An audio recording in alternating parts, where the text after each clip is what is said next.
Howdy Ags. Welcome to Aggie Growth Hacks, the podcast powered by the McFerrin Center for Entrepreneurship at Texas A&M. And here we're dedicated to highlighting fast-growing Aggie entrepreneurs, learning how they overcame growth challenges with creative growth hacks, and then connecting them with other entrepreneurs in the Aggie network. I'm your host, Greg Martin, Fighting Texas Aggie class of 2001.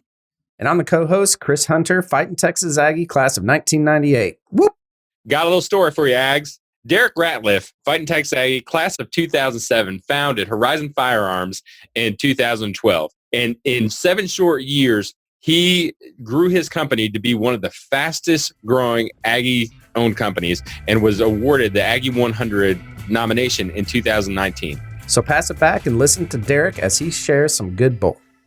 Well, howdy, everyone. We have got an amazing episode on Aggie Growth Hacks. This week, we are talking with Derrick Ratliff, Fighting Texas Aggie class of 2007. His company is Horizon Firearms, and they are an amazing company. If you have not checked out their website, check it out. You will be absolutely blown away. Even if you are not a firearms person, check out, Derrick, we were looking at it earlier. I think that I would say there's as much work of art as there is functionality. So Absolutely. You guys are fantastic.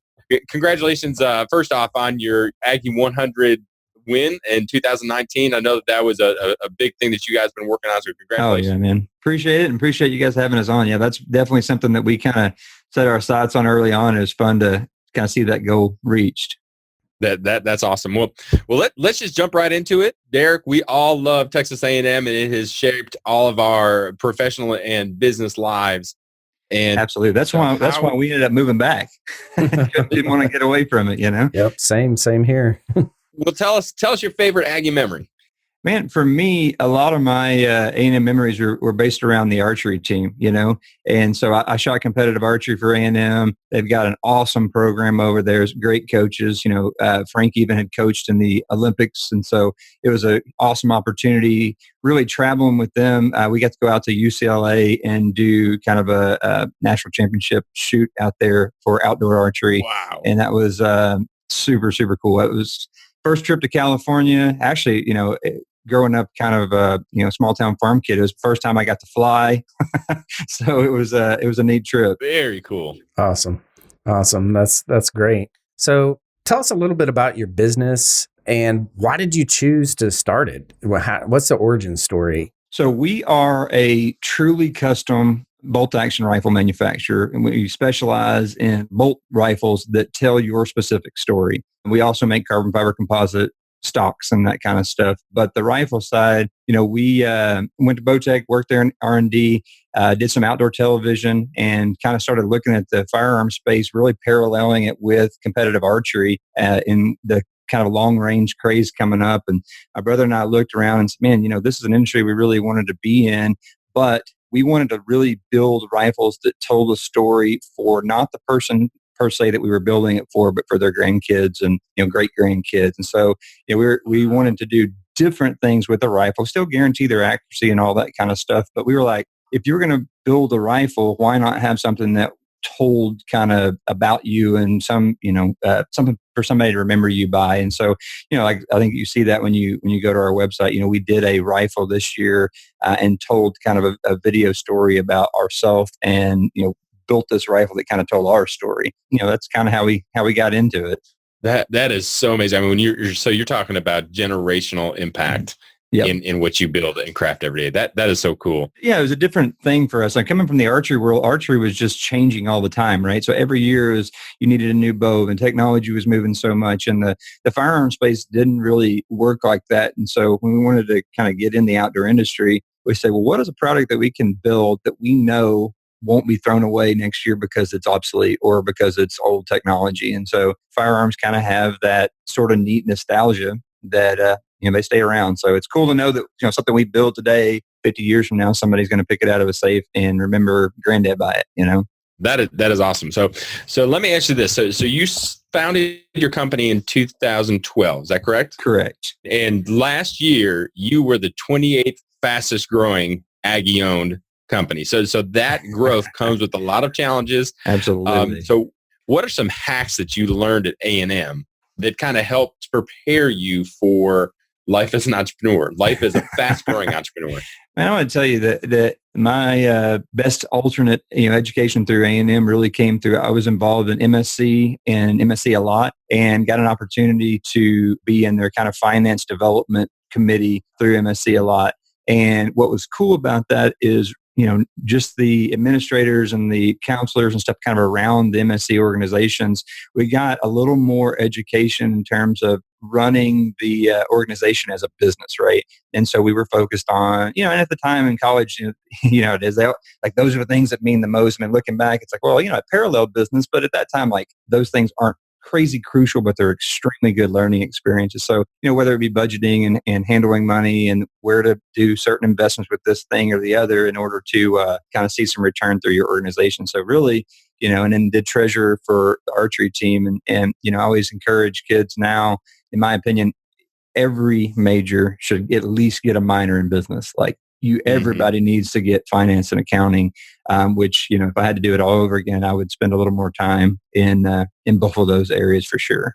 And maybe stay a little bit of awake in those classes. That's my own personal bet. Yeah, they were tough, but it's like, and we have a real great friend who, runs who's a dentist here in town and stuff. And we always talk about, man, you have so much schooling in science and math and all that stuff, and then you get jumped out, and now you're running a practice. Well, that finance and accounting piece should be included, in some way. Yeah. And so I just encourage people to, really get plugged in the money side of things, because, man, that is key on business growth and development. Yeah, I fully agree with that. I work a lot with lawyers, and they're just thrown right into the mix of, hey, we've got this business now. How do we actually, run it like a business? That's super hard. So that kind of leads us into our next question. Every business has their challenges, right? And every business that's in fast growth mode, right, finds hacks. You're going to find hacks. And that's what this show is really all about, is what are your hacks? So what was the single biggest challenge that you had to your growth, as you've been growing? What number one hack did you use to get over it? Yeah. To be honest with you, you're always still learning, right? And I think that's, a big part of it is you when you think you know it, you really don't know it, right? And so a couple of years ago, we teamed up with Casper Companies, and kind of blended in with an organization that had a super strong central accounting type firm, and then really plugged in and kind of learned a lot from them. And then I'll say the other thing, we've spent a ton of time. I highly recommend two books, The Lean Turnaround and The Goal from Goldratt. We looked at, production constraints, and then tried to take those production principles in not just in accounting, but in marketing and the way that we approach our trade shows. When we go to a trade show, we're setting, daily goals, and then at the end of the day, looking up and saying, okay, we've met these or didn't meet these, and then making adjustments for the next day. And so I would encourage a lot of people to kind of look at lean principles and theory of constraints sort of throughout the organization. And they've been pretty key to some major things that we've been able to accomplish, especially, coming in 19. That's well, you are not the first Aggie entrepreneur to talk about lean manufacturing, lean principles, across all aspects of it. So especially as you are growing, you've got to be lean and mean. You don't have a huge marketing budget. You got to make every dollar act like $10. Yeah, exactly. Well, the lean things, it's such an interesting, once you kind of get your head around it, we've done quite a bit of training and stuff with it, and the Kaizen principles, and, pulling people from all levels and sort of group thinking and kind of flattening out the organization chart. You can make some pretty quick, headway into some pretty challenging, issues. And so, even on a production side, we do every day, we've got, our SDP every morning. We kind of set up and look at what our, strategic goals are, and then how do we do yesterday? And then, and the other big thing in terms of hacks, I would say, is if everything is great, it's not great. And so kind of what we do on all of our boards is we try and make sure, kind of feels weird, but you make sure you're not hitting your goals, right? And so it forces you to really, use the 5 why kind of think mentality. Okay, why are we not hitting these things, and what can we change, and all that? Because if everything on a board's green, you're primed for somebody to swoop in and kind of pick you off. That's right. You're not hustling hard enough. That's right. Well, Well, I love the fact that even this early in the podcast and in your entrepreneurial journey that you are just consuming information and reading. I think that that's one of the characteristics of the successful entrepreneurs that I work with is that they're ferocious readers. Yep. One of the books that a lot of entrepreneurs have read is Good to Great with Jim Collins, and he talks about in there having a BHAG, a big, hairy, audacious goal that Simon Sinek, I'm actually listening to the Infinite Game. So Nice. Simon Sinek would say, is not your moonshot, but it's something that's beyond that. So what is Horizon Firearms BHAG? Man, it's complicated. Because right now, like we were talking about this time of year, it's such a hard thing to catch, focus with all of our trade shows and all that. But really, when you look at Horizon, we've kind of split Horizon into custom rifles and accessories. And so right now we are focused on Horizon being, who Horizon has kind of always been in the really, really custom thing and telling the story. And really where our big, crazy goals are coming from is the IOTA side of our business. And so we are focused on seeing if we can get IOTA in as an Aggie 100 this next year or the following year. We went from essentially zero to almost $1 million in revenue on one particular side of our business in just this last year with the IOTA side. We've teamed up with some big OEMs and are hyper focused on getting kind of the production growing. So sort of what we're hoping to do is to do double Horizon / IOTA every year for the next 3 years. That's sort of kind of what we're trying to take on. Okay. That's awesome. Is it double both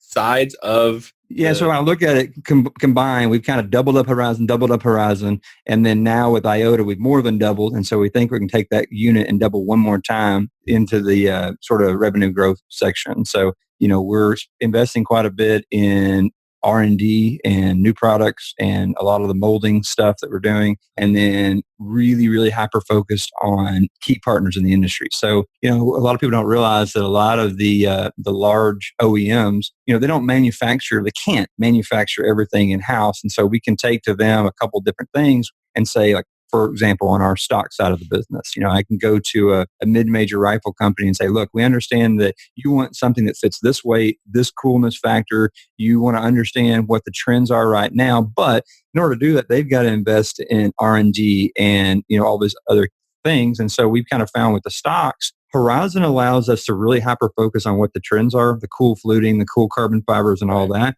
And they use Horizon to develop products for IOTA. And then we can take those products in an OEM SKU and go to them and say, look, we have a pulse on exactly what the trends are. If you do X, Y, and Z, here's a product that fits into your line today and we can produce it.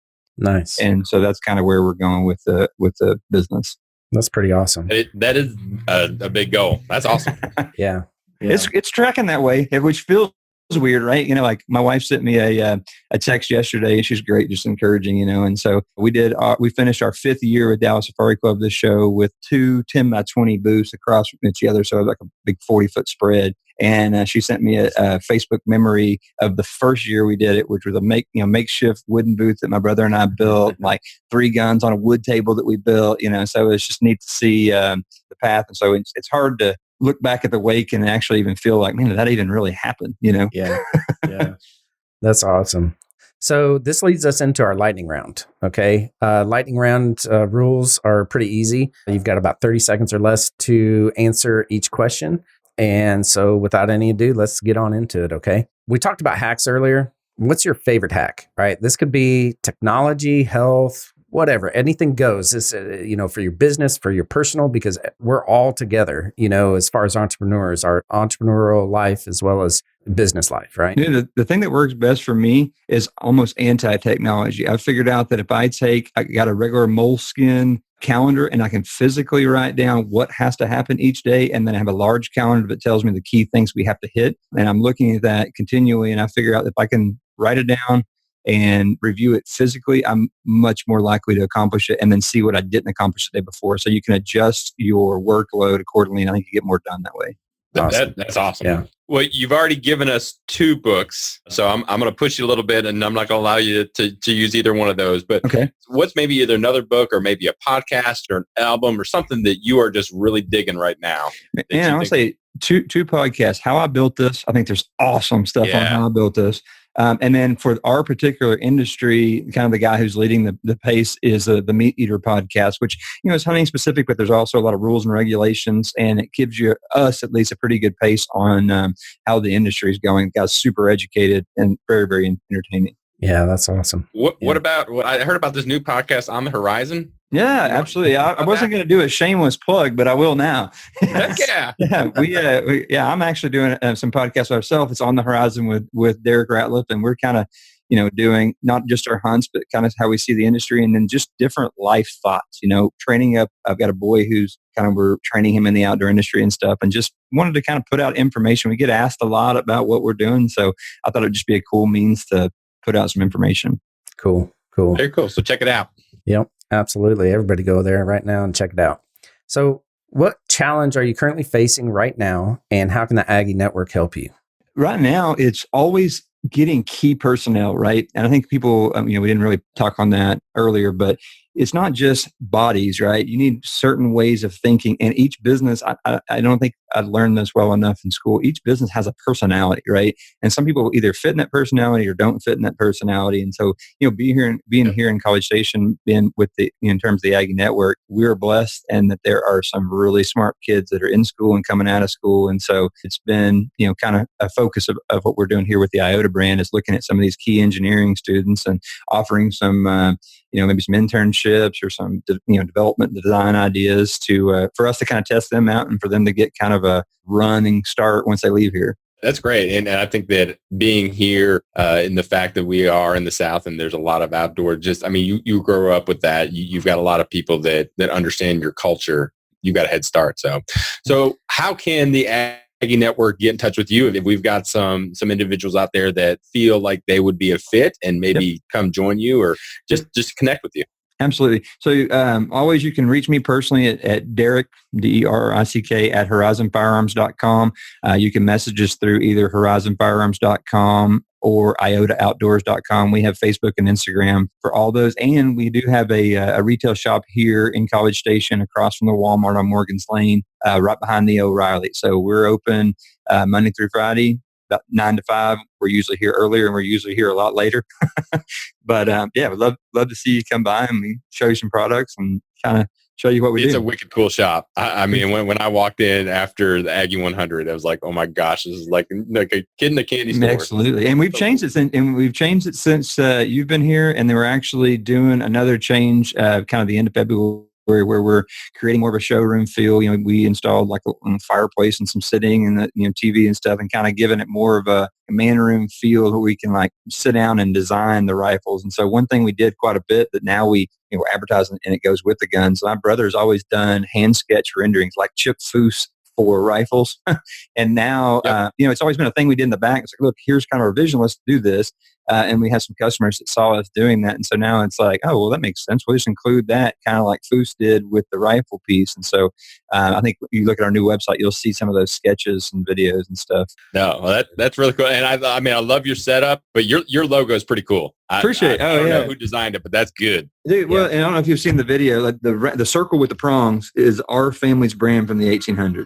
Wow. And so essentially 3 brothers moved from Tennessee area after the Civil War to Texas, and they basically had nothing but each other. So it was 3 prongs and a 0 in the middle. And so when we went to doing the Horizon, we kind of said, we want to kind of take that same concept, and then we just added it, the H in it for Horizon. And so if you watch the video, you'll see there. But one of my wife's kind of patriarchs of their family, he passed away when we were starting Horizon, and we were at his funeral, and I flipped over the kind of obituary in the back, had a quote, and I think it's William Tell actually who originally quoted it. It said basically, Horizon is nothing but the limit of your sight. And so we're like, oh man, that just awesome. Outlays exactly what we want to accomplish. And so anyway, that was we made that for our first trade show booth, and I always thought that was a cool reminder of where we're going. So I've got a quick follow-up question. Reading through your website, you've got a lot of stories, right? What gave y'all that idea to do that? Man, it's funny. It's like we were in a meeting, and you're always trying to figure out like, your big why, right? Like, so who are you, why, and all this kind of stuff, right? And so we sat down, and it was like, the executive team really pressures hard, like, who are we? And we finally was like, look, we're literally trying to tell some, this historical piece, something about you in your rifle that you can be proud of.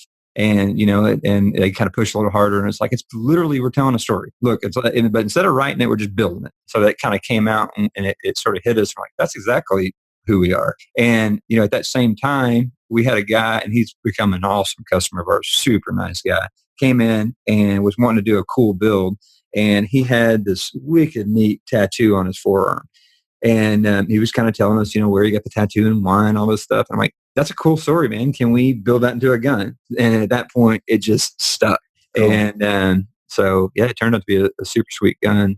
And you see it too, right? I think more than anything, I think people want to be hurt. I think that's the why, right? Yep. So, when we see it on the guns, it's like the guys will come in together and they'll design rifles, or one guy will design a rifle and the next guy will see it. And it's always like the why, right? And the guy gets so excited about telling like why he did his particular way, Yeah. Well, we appreciate your generosity and support that you're giving to us and to the Aggie Nation and all the Aggie entrepreneurs that are listening around the world to this podcast. Appreciate your time, Derrick. It's been great meeting you, right? And learning more about you and your business. Absolutely, man. I really enjoy it, and I appreciate you guys reaching out. And it's always fun to catch up with fellow Aggies and talk. So I appreciate the time.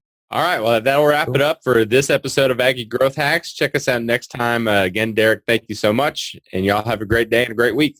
Sounds good. How about that, Ags? Was that amazing or what? There were some valuable hacks that Derrick shared with us. What was your favorite, Greg? Well, he shared so much. Honestly, the thing that really stuck out to me the most, and this is not the first time that an Aggie entrepreneur has brought this up, but his ability and his focus on lean manufacturing principles. And what I thought that was most important, or the thing that really struck me, is that he has applied the lean manufacturing principles to every aspect of his business. When he talked about being at the trade show and saying, okay, I'm going to set specific goals and we're going to find out how to hit those goals. And then we're going to talk about, did we do them or did we not? To understand the financials and be able to run the company as lean financially as possible. To me, that speaks about his long-term vision and wanting to build a company that is sustainable for a long time and as lean as mean as possible. But what about you? I 100% agree with that. And honestly, after hearing it so many times, I'm going to have to do that in my own business, and really take a hard look. But, my hack, I'm not sure if exactly it was a hack or not, but I loved it. It resonated with me. He said, if everything's good, it's not good. Right. And that's something that I learned in the military, honestly, was that if the troops underneath you are not griping, there's something wrong. Right. And so I 100% agree with that. If you're just cruising along and you think that things are all good, it's going to come back and bite you right in the butt. And that's happened time and time again with my own businesses. So that resonated with me for sure, is that you got to take a hard look at your business every once in a while and say, is everything good? If it is, then it's not good. Well, that's going to do it for another episode of Aggie Growth Hacks. We hope that you enjoyed this episode, and we'd be honored if you leave us a rating on iTunes, Stitcher, Spotify, Podbean, wherever you found us. Be sure to check out our website at aggiegrowthhacks.com, where you can hear all the other episodes and connect with us. Aggie Growth Hacks was produced by Kyle and Ben with Podcast Architects. We also want to give a huge shout out to our sponsor, the McFerrin Center for Entrepreneurship at Texas A&M University. Since 1999, the McFerrin Center for Entrepreneurship has served as the hub of entrepreneurship for Texas A&M. If you're an Aggie entrepreneur or even a wantrepreneur, head over to the website to find the program that's right for you. Just search McFerrin Center for Entrepreneurship in Google and head over there now. Join us next time where we connect with another Aggie entrepreneur and learn how they hack their growth. Till then, I'm Chris Hunter. And I'm Greg Martin. Look forward to seeing you next time. Thanks, and gig 'em.